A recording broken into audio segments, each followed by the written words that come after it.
یہ راز تو آج ہم پر کھلا ہے کہ ہماری قانون سازیاں کیا ان کی ہدایات کے مطابق ہوں گی اور ان کی رضامندی سے وابستہ ہوں گی؟ کیا ہم آزاد ملک نہیں ہیں؟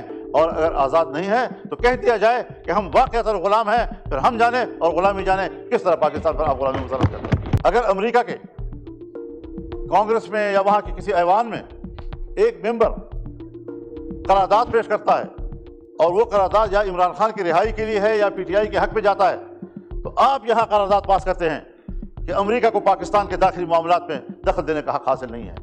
یہ پاکستان کے معاملات میں دخل دینا، اس کا تعلق صرف عمران خان اور پی ٹی آئی کے ساتھ ہے؟ کیا ہمارے اس آئین اور پارلیمنٹ کے ساتھ نہیں ہے؟ پورے ملک بھر میں ایک شدید قسم کی ناراضگی پائی جا رہی ہے اور ہم رفتہ رفتہ اس بات کی کوشش کر رہے ہیں کہ کسی تلخی کی طرف ہم نہ جائیں، کیونکہ پاکستان اس کا متحمل ہمیں نظر نہیں آ رہا ہے کہ حالات میں ایمفسائز کر رہے ہیں، اس پر زور دینا چاہتے ہیں اور ہر قیمت پر اس کو حل کرنا چاہتے ہیں۔ اگر اس سے آگے پیچھے معاملہ گیا تو یقیناً پھر ایوان نہیں میدان میں۔ السلام علیکم ناظرین کرام، آپ کو مکمل ویڈیو دکھاتے ہیں۔ مولانا فضل الرحمان بنگلہ دیش سے واپس پہنچتے ہی قومی اسمبلی آ گئے اور وہاں پر آگ لگا کر رکھ دی۔ مولانا فضل الرحمان نے واضح طور پر کہہ دیا کہ آئین کے ساتھ کھلواڑ کیا گیا ہے، اب فیصلے ایوان میں نہیں بلکہ میدان میں ہوں گے اور آپ کو لگ پتہ جائے گا کہ پاکستانی قوم کس طرح آپ کا محاسبہ کرتی ہے۔ آپ نے آئین کے ساتھ کھلواڑ کیا، قانون کے ساتھ کھلواڑ کیا، صرف عمران خان کو بند رکھنے کے لیے۔ آپ ویڈیو دیکھیے پھر اس پر بات کرتے ہیں۔ اس پہ ترمیم پر گفتگو کی، اسے ایکٹ تسلیم نہ کرتے ہوئے اس پہ ترمیم شامل کر کے دوبارہ پارلیمنٹ کے سامنے پیش کی یا جوائنٹ سیشن بلایا، یہ آئین کی بھی خلاف ورزی ہوگی اور ایک ایسی غلط نظیر قائم کریں گے آپ کہ آنے والے وقت میں ہر پاکستانی کے لیے، ہر پارلیمنٹ کے لیے، ہر حکومت کے لیے ایک مشکل چلی آتی رہے گی اور اس دستخط کی کوئی اہمیت نہیں ہوں گے۔ لہٰذا ہم ایوان کا استحقاق، آئین کا استحقاق، اس کی جنگ لڑ رہے ہیں اور ایوان صدر سے ہماری یہ شکایت ہے کہ آپ کا وہ جو دوسرا اعتراض ہے وہ آئینی لحاظ سے بھی ٹھیک نہیں ہے۔ ہم بھی اسی مدرسے سے پڑھے ہوئے ہیں، میں نے بھی اسی مدرسے، اسی ہاؤس کے اندر 40 سال گزارے ہیں۔ آپ مجھ سے جونیئر ہیں، آپ قانون پڑھے ہوئے ہیں، لیکن آپ پڑھے ہوئے ہیں، میں قانون کا طالب علم ہوں۔ عدالت قانون کے مطابق فیصلے دیتی ہے، لیکن اس قانون کے مطابق جو یہاں سے ہم بنا کر بھیجتے ہیں۔ ہم قانون ساز ہیں، ہم آئین کو کھلواڑ نہیں بنانے دینا چاہتے۔ صاحب کہتے ہیں کہ صاحب IMF اور فلاں فلاں وہ پاکستان کے ساتھ تعاون چھوڑ دیں گے، اس کی مدد نہیں کریں گے، ناراض ہو جائیں گے۔ یہ راز تو آج ہم پر کھلا ہے کہ ہماری قانون سازیاں کیا ان کی ہدایات کے مطابق ہوں گی اور ان کی رضامندی سے وابستہ ہوں گی؟ کیا ہم آزاد ملک نہیں ہیں؟ اور اگر آزاد نہیں ہیں تو کہہ دیا جائے کہ ہم واقعتاً غلام ہیں، پھر ہم جانیں اور غلامی جانیں کس طرح پاکستان پر آپ غلامی مسلط کرتے ہیں۔ لیکن یہ افسوسناک باتیں ہیں۔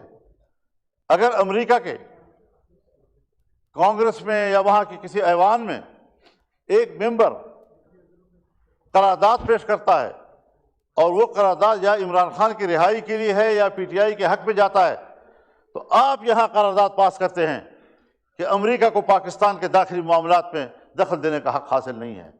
یہ پاکستان کے معاملات میں دخل دینا، اس کا تعلق صرف عمران خان اور پی ٹی آئی کے ساتھ ہے؟ کیا ہمارے اس آئین اور پارلیمنٹ کے ساتھ نہیں ہے؟ کیا ہماری قانون سازی کے ساتھ نہیں ہے کہ ہمیں حوالہ دیا جا رہا ہے اس بات کا کہ صاحب FATF ناراض ہو جائے گا، IMF ناراض ہو جائے گا، فلانا ناراض ہو جائے گا؟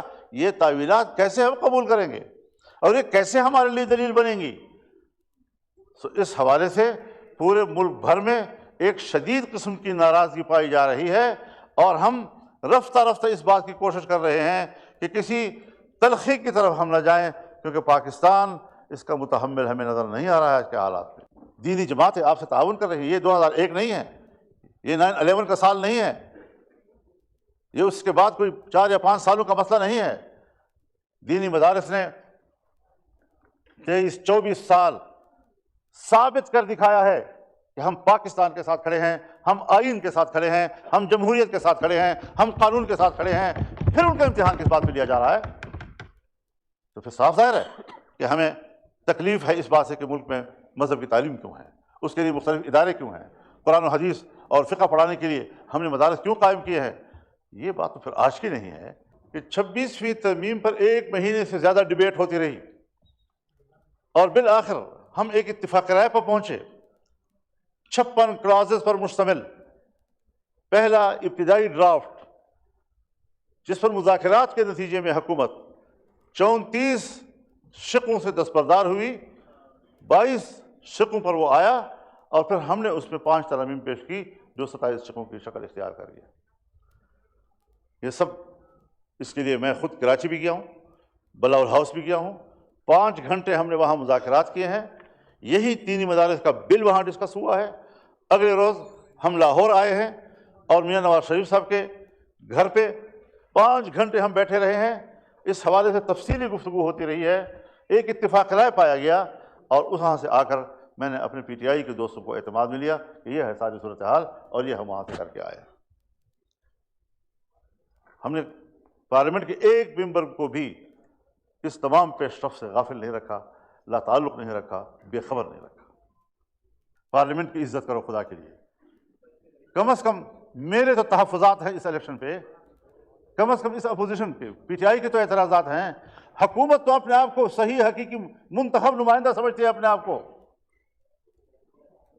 اپنے دعوے کے مطابق تو آپ اپنا رویہ جو ہے ٹھیک کر لیں۔ تو اس حوالے سے چاہے پاکستان پیپلز پارٹی پارلیمنٹیرین ہو، چاہے پاکستان مسلم لیگ ہو، چاہے ایم کیو ایم ہو، چاہے باپ پارٹی ہو، جتنی بھی ان کے اتحادی اس وقت حکومت میں بیٹھے ہیں، سب کی کمٹمنٹ ہے، سب کا ووٹ ہے۔ اب ووٹ دینے کے بعد اگر وہ کہیں اور پارلیمنٹ سے کہلوایا جائے کہ ہاں ہم سے غلطی ہوئی تھی، میرا خیال میں پھر یہ پارلیمنٹ کی بہت لگی ہو۔ لہٰذا جو طے ہوا ہے ہم اسی بات کو ایمفسائز کر رہے ہیں، اس پر زور دینا چاہتے ہیں اور ہر قیمت پر اس کو حل کرنا چاہتے ہیں۔ اگر اس سے آگے پیچھے معاملہ گیا تو یقیناً پھر ایوان نہیں میدان میں فیصلے ہوں گے۔ حالات خواہ بگاڑ کی طرف نہ لے جائیں۔ پہلے ہم نے اپنا جماعت کا موقف دیا تھا، اب تمام تر تنظیمات مدارس دینیہ نے رات کو میٹنگ کر کے ایک واضح موقف دے دیا ہے کہ یہ ایکٹ ہے اور ہم اس کو ایکٹ تسلیم کرتے ہیں اور نوٹیفیکیشن کا مطالبہ کر رہے ہیں۔ تو اس چیز کو مد نظر رکھ کر یہ جو کہا جاتا ہے جوائنٹ سیشن بلایا جائے گا اور امینڈڈ جو ہے وہاں سے، کوئی امینڈڈ ہم قبول نہیں کریں گے۔ روایات کو خراب مت کرو، آئین کو خراب مت کرو، آئین میں جو چیز طے ہے اس کے مطابق ہو جانے تو بعد میں دیکھیں گے نا۔ ناظرین کرام، آپ نے ویڈیو دیکھی۔ مولانا فضل الرحمان قومی اسمبلی میں آپے سے باہر ہو گئے، حکومت اور اس کے اتحادیوں کے کانوں کی کھڑکیاں کھول کے رکھ دی۔ مولانا فضل الرحمان نے کہا کہ ملک میں کیا چل رہا ہے کیا کوئی بتانا پسند کرے گا؟ کیا ملک میں کوئی اس وقت آئین اور قانون ہے یا ہر آئین کے اندر کوئی بھی ترمیم ہے وہ عمران خان کی خاطر لائی جا رہی ہے؟ اگر کوئی عمران خان کو بند کرنا چاہتا ہے تو یہ اس کی بھول ہے۔